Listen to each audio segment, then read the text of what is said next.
매력적인 사람이 되기 위해 갖추어야 할 대인관계의 7가지 기술. 저는 지금까지 매력적인 사람들은 공통적으로 7가지 관계의 기술을 갖고 있음을 보았습니다. 이 시간에 배울 4번째 기술은 용서의 마법을 부리는 기술입니다. 세상을 살아가면서 가장 필요한 하나를 꼽으라면 사람입니다. 그리고 사람을 얻는 최고의 방법은 용서입니다. 영국의 유명한 장군 웰링턴 제독에게 상습적으로 탈영을 감행하는 부하가 있었습니다.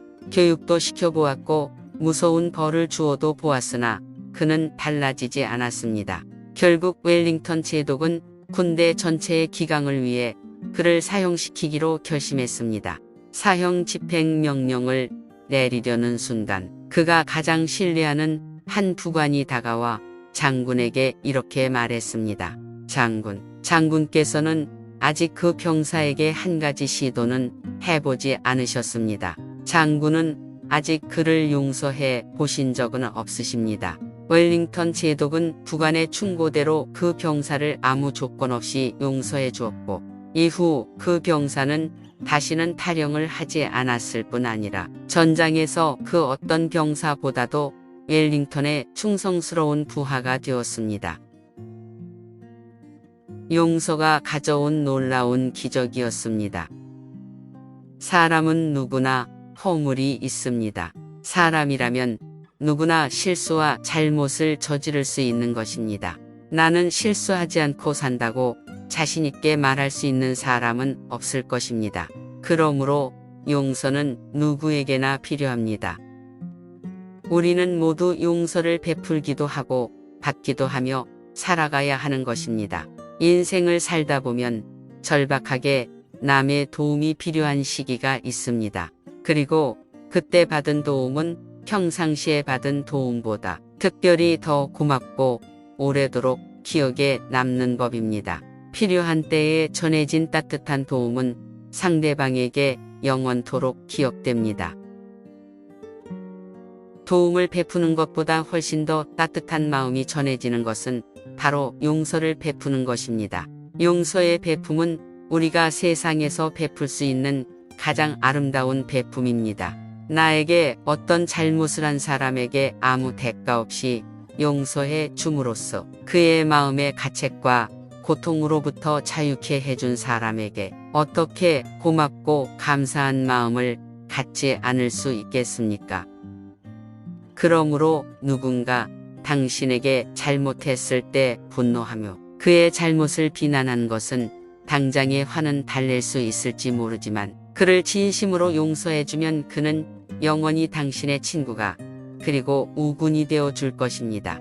소인배는 타인의 잘못으로 일을 그르쳤을 때 그 일을 망친 원인을 제공한 사람을 추적하고 추궁해서 그를 내치지만 대인배는 그 사람을 용서해 줌으로써 사람 하나를 얻는 것입니다.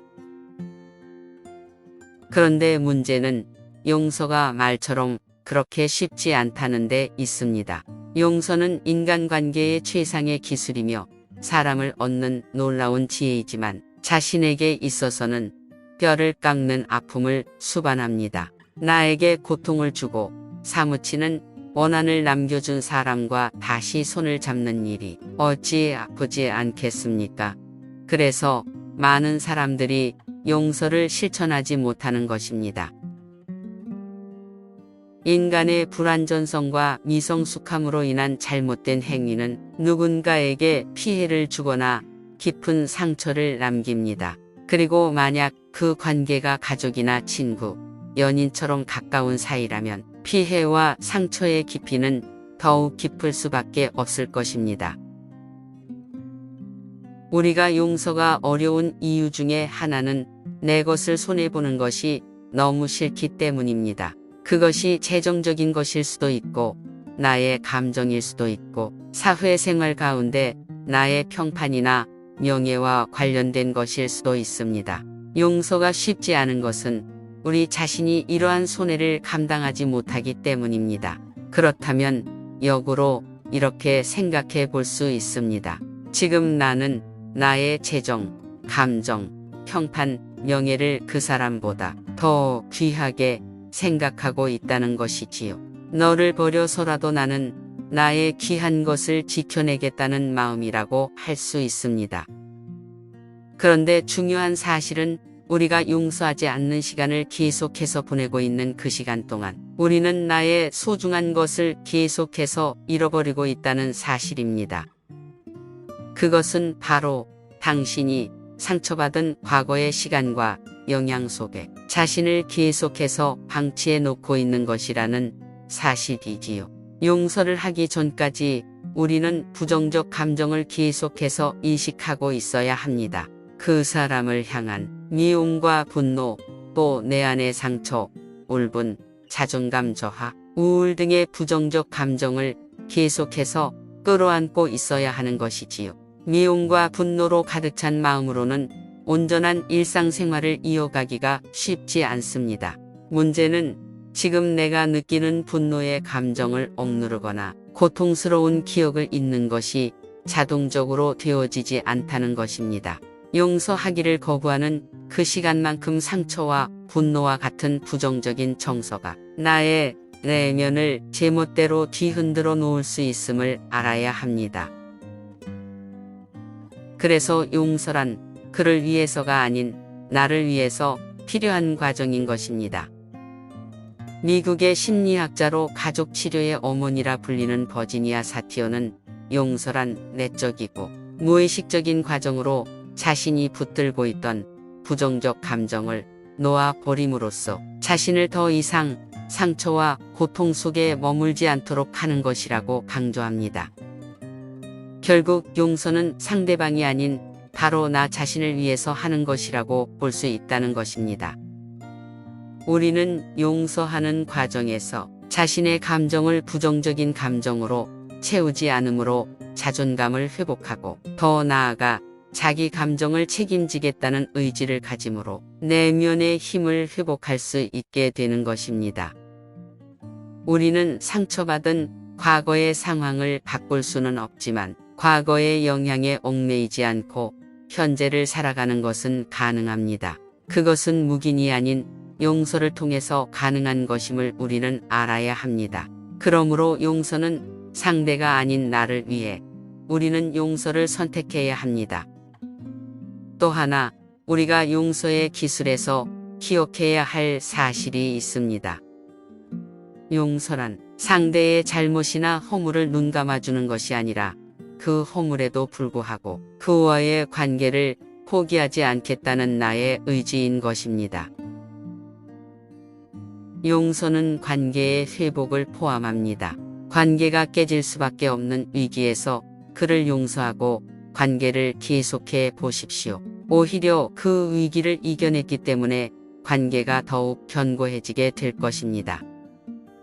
허물은 누구에게나 있습니다. 그래서 허물을 덮어줄 수 있는 사랑이 있는 사람은 사람을 얻지만 허물을 덮어줄 수 있는 사랑이 없는 사람은 사람을 잃게 됩니다. 그런 사람은 내 옆에 없어도 된다고만 생각하지 마십시오. 그 한 사람을 잃음으로 인해 그 사람의 주변에 더 많은 사람들까지도 함께 잃을 수 있게 된다는 것도 생각해야 합니다. 호스피스 운동의 선구자로 또 20세기를 대표하는 정신의학자인 엘리자베스 키블러 로스와 그녀의 제자 데이비드 캐슬러가 쓴 인생 수업이라는 책에서 용서를 이렇게 정의합니다. 용서는 다시 한번 진정한 자신이 될 수 있는 자유를 준다. 그리하여 모두가 관계를 새롭게 시작할 기회를 얻게 된다. 그 기회는 용서만이 부릴 수 있는 마술이다. 그렇습니다. 용서는 마술입니다. 참된 용서는 녹을 것 같지 않던 마음을 녹이고 달라지지 않을 것 같은 사람을 변화시킵니다.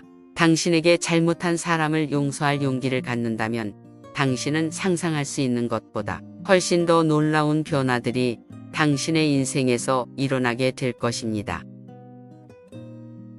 용서하기 위해서는 용기뿐만 아니라 꾸준한 훈련도 필요합니다. 용서가 한 번에 일어나고 끝나는 것이 아니기 때문입니다.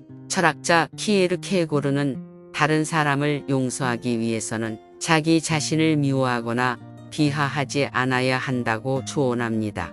자기를 먼저 용서하고 자신에게 상처를 준 사람에게 동정과 공감을 할 수 있을 때 비로소 진정한 용서가 가능하다고 합니다. 그렇게 되면 상대방과 화해하게 되고 이전과 다른 새로운 관계로 다시 만나게 된다고 합니다. 그래서 키에르케고르는 진정한 용서야말로 하늘의 선물이라고 말했던 것입니다.